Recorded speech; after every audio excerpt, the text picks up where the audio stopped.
Kisah cinta yang berubah menjadi horor dan tragedi di balik asal-usul mitologi Jepang. Bagaimana rasanya jika orang yang paling kamu cintain dan kamu rela pertaruhkan nyawa kamu untuk menyelamatkan orang itu, namun ternyata orang itu berubah menjadi monster yang ingin mencabik-cabik kamu. Ditinggal begitu aja rasanya udah kayak monster ya. Apalagi berubah jadi monster beneran. Banyak yang mengira mitologi Jepang penuh dengan keindahan bunga sakura dan para samurai yang gagah berani. Tapi jauh sebelum semua itu tercipta, ada sebuah kisah cinta yang paling gelap, paling mengerikan, yang melahirkan kutukan kematian bagi seluruh umat manusia. Yap, ini adalah kisah tentang Izanagi dan Izanami, salah satu mitologi tertua di Jepang.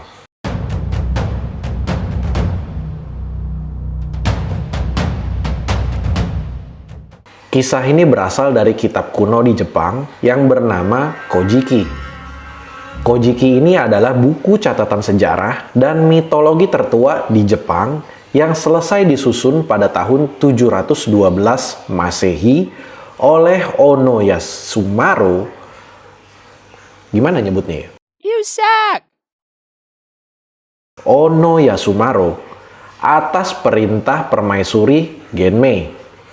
Kitab ini berisi asal-usul kepulauan Jepang, kisah para dewa Shinto, serta silsilah kekaisaran di Jepang. Namun yang mau kita bahas kali ini bukan sekedar mitos penciptaan biasa, melainkan kisah cinta yang cukup tragis yang berujung pada pengkhianatan, monster, dan alasan mengapa manusia di bumi harus menghadapi kematian. Penciptaan dunia dan kelahiran Dewa Api. Ada sepasang dewa pencipta, Izanagi sebagai pria dan Izanami sebagai sosok wanita.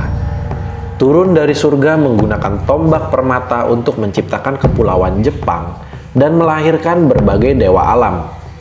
Namun, bencana terjadi saat Izanami melahirkan Dewa Api dengan nama Kagutsuchi.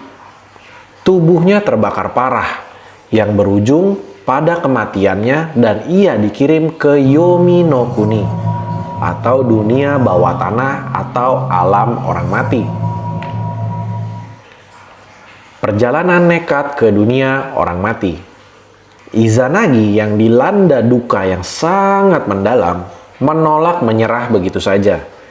Ia pun menyusul istrinya langsung ke gerbang Yomi yang gelap gulita.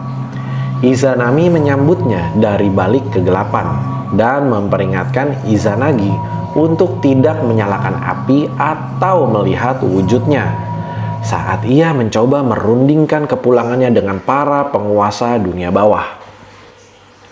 Puncak ketegangan dan pengkhianatan.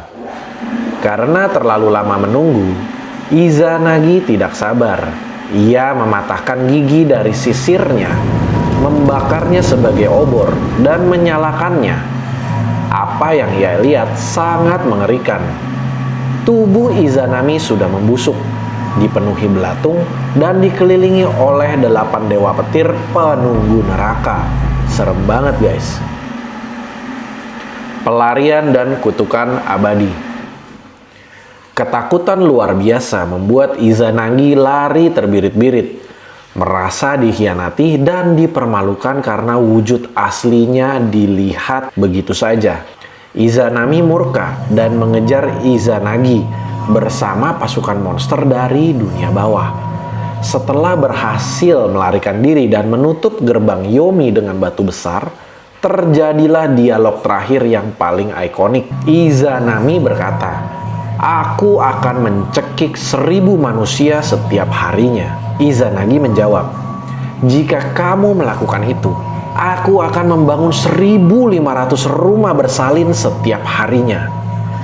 Dan inilah mitos awal mula keseimbangan antara kehidupan dan kematian di dunia menurut mitologi di Jepang. Kira-kira ada gak sih kisah cinta yang sekelam ini? Ketik di kolom komentar kalau kisah cinta kalian bisa lebih kelam daripada ini. Jangan lupa like dan subscribe channel ini supaya channel ini bisa lebih berkembang, informatif, dan edukatif lagi. Terima kasih and sampai jumpa di video selanjutnya. Kalau kalian mau video ini lanjut ke part 2, silahkan ketik di kolom komentar.